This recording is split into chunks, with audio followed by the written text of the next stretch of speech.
the energy loss signal intensity as a function of energy and separation between the two particles. So here, positive separation means that the particles are separated by a gap. A negative separation distance means that the particles are overlapping.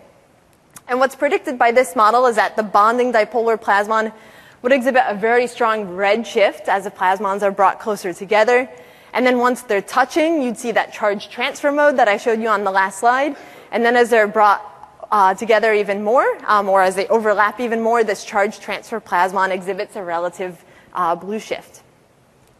So if we overlay our experimental data from a number of pairs of particles, we find that we have remarkably good agreement, except in this area where probably the way we modeled the particles overlapping doesn't perfectly agree with the way they overlap in reality.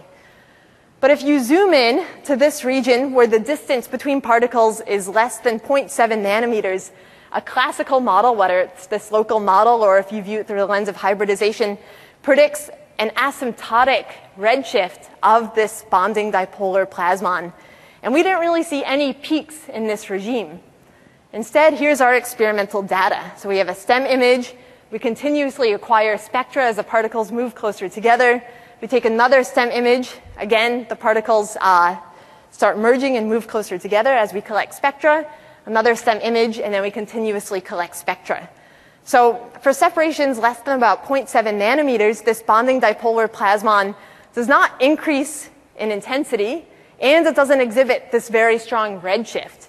In fact, it decreases in intensity, and the redshift kind of asymptotes out.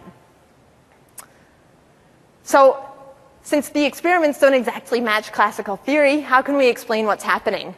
Well, we know that electrons aren't confined to an infinite potential well. Instead, they're confined by a finite potential well that's